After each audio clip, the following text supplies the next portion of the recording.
Mga unta! Natatakam na ba kayo?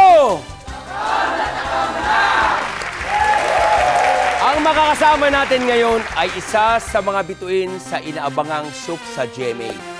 Yung ikaw lang ang mamahalin. Walang iba kundi si Era Madrigal!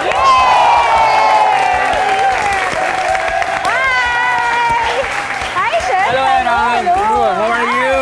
I'm good! Wow! Sobrang excited ako dito, alam mo ba? At dahil alam kong napakagaling niyo po magluto, naku, masisira yung diet ko, pero okay lang yan. Dahil the best talaga kayo dito. At alam ko din na maraming gusto maging audience dito sa inyong show, diba? Yun na nga. Kasama natin ang HRM students ng Universidad de Manila! Ikaw ba, nagluluto rin ba? Yung mga maladaling putahe lang po yung kaya kong gawin. Wow! Ganun ba? So, pupunta na tayo ron at para turuan kita ng pagluto. Okay, sige. Okay! Simulan na natin! Isang masarap na gabi sa inyong lahat. Dito sa Idol sa Kusina, wala kayong gagawin kundi... Kumain ang kumain! Ang lulutuin natin ngayon ay mga putahing itlog. Marami sa atin ay mahilig sa itlog. Siyempre, ang sinasabi ko rito ay itlog ng manok. Ang unang gagawin natin ay ang Eggs Benedict. Simulan na natin, Era. Okay. So, mayroon akong tubig dito na malapit ng kumulo. Yan. Kailangan marami. At lalagyan natin ng vinegar na 1 kutsara. Vinegar. Sa pag-poach ng itlog, magdagdag ng 1 kutsara ang vinegar sa boiling water. Ito na nga po yun. Nakakapagbigay ito ng kaiba-ibang sarap. At nakakatulong na mapabilis ang cooking process. Okay. So, yung itlog. Yes, ito na. Dito natin ilagay na. Ako muna, bago ikaw. Ganito ha. How to break the eggs. Tara, isang kamay lang. Yes. Kapag kumukulo na yung tubig, ganito ha. Gagawin parang ipo-ipo. Ano? Kapag iniikot mo ng iniikot yan, at saka mo ilagay ngayon yung... Kailangan habang iniikot. Itlog. Yan. Tama? Diba? Sumasabay sa ikot, hindi naghihiwalay. Diba? Look at that. Sumasama siya doon sa kanyang white eggs. Ang galing. Malasado, ha?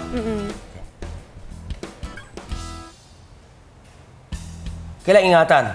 O baka masira yung loob. Kapag nabasag yan, that is the end of Idol's story. Eh, hindi, buo pa rin. O, pak. Diba?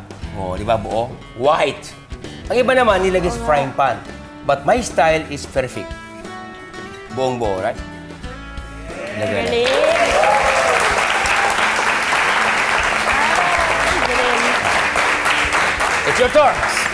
Nakaka-tension naman pala dito. Di oh? Wait lang, kalma. Kalma. Yes. Wow, perfect ah. Isa ba? Kumari lang magaling. Galing. O, ikaw mag... Ito. Dali ha. Eh, paano ko magdudurog? Hindi, gagawin ting ipo-ipo. Sandali ha. Pag sinabi Okay. ilagay mo, 1, 2. May sayo na gano'n Sayaw, talaga. siyempre, may music pa nga yan eh. O, sige nga po, kanta kayo. Oo. Pinutusan. Oh, ito muna. May music talaga!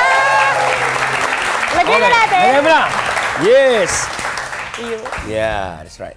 Ang kagandahan ng poached egg na yan, pag umiikot siya, bumubuo yung white egg, sumasama doon, then dulutang siya. Kaysa na ilagay mo sa frying pan, lalapad lang yun. Kaya mas maganda pa rin yung talagang ika nga, may kasabihan na, you learn from the experts. Sa Idol, sa kusina! Mismo, tama! Alam nyo bang ang Egg Benedict ay na-serve ko kay Princess Diana? Wow! Galing! Dumalaw kasi sa Muscat Palace ng Oman. Noong time na yun, territory pa kasi ng Great Britain ang Oman. No? Ang sabi niya, I love my poached egg. Ganon talaga yung accent. Di ba ganon? Ganon! You have been there? Hindi ko kaya. You have been Nakakadugo there? ng ilog. Wow. You have been there? No, no English. No English. My goodness. Filipino only. Wow. Sabi. Okay. Yan po sinabi niya.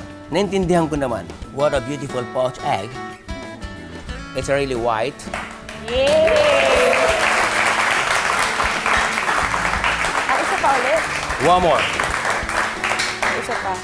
We have to make 3 eggs. Very good, 65. Yun ang score na 65, sorry. ang baba naman. 95. Oh, yun, Okay, perfect. now again.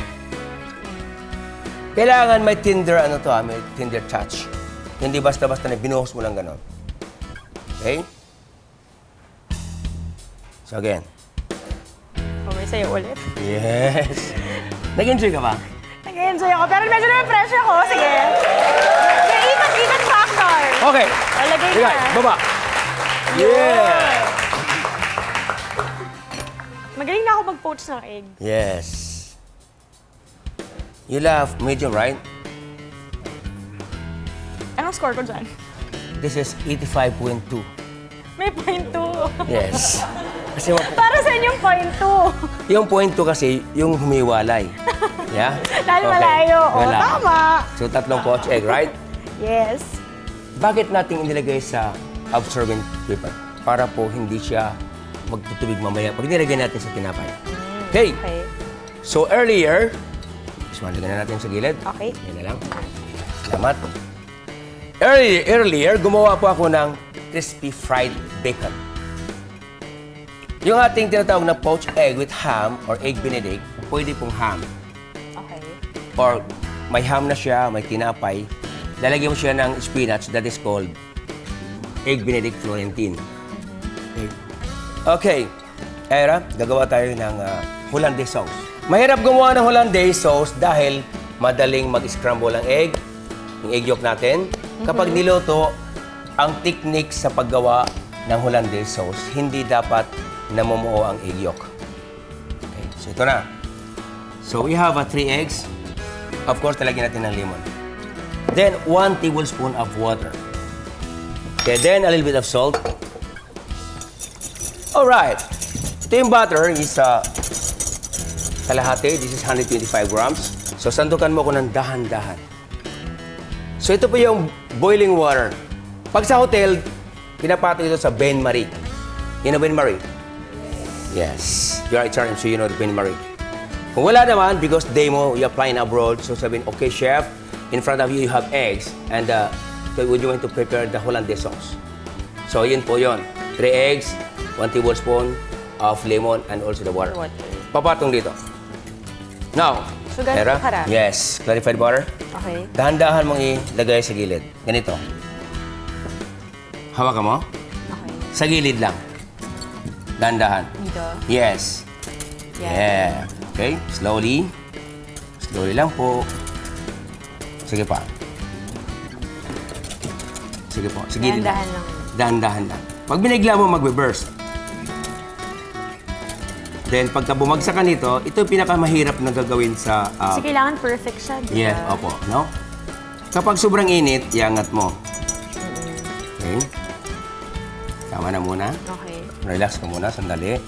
Kapag katulad yan, sobrang init, ilalabas mo to. Ha? Okay. Iangat mo. Yeah. Ito natin ilagay. Okay na po, salamat. Okay.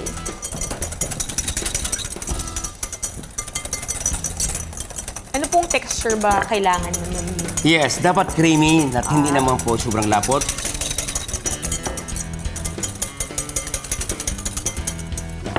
Hera, to you. Okay.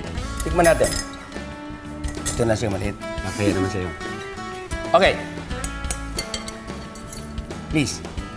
Paano nagtikman? Pero ang ganda ng texture niya. Yes, of course naman. Idol sa kusina ka eh. Kaya maganda ang textures niya. Sarap. Galing. Hindi masyado maasim. Tama-tama lang. Sakto lang. Yes, okay. Agree, ha? Yes. Now, nandiyan na lahat. Okay. Iwain natin yung tinapay. Bawasan natin ng konti. Yeah, may bread knife here.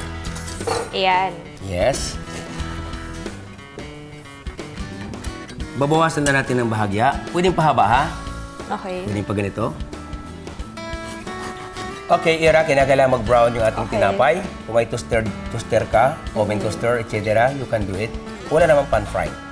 Now, Mga ilang minutes? Basta pag nag-brown na mag-brown lang, okay yes. na, okay. Ilalagay natin sa salamander kasi may salamander tayo. Iba tayo, may salamander tayo. Tatay. Ito po. Okay? Okay. Sandali na yan, magbabrown yan. Pwede natin yung tinapay? Yan, check natin. Yan, brown Yes, siya. it's really brown. What a beautiful Yes. color. Then the bacon, right? Then the poached egg. Perfect. Okay. Add with the Hollandaise on the top. Ihalagay sa laman ulit para mag-brown. Of Perfect. course, hindi makumpleto kung wala tayong nilagay na garnish. Tara, Yan. sabay tayong dalawa.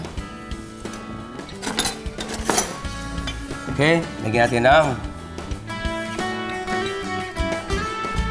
parsley. Hindi ka na tumitingin? Ang galing!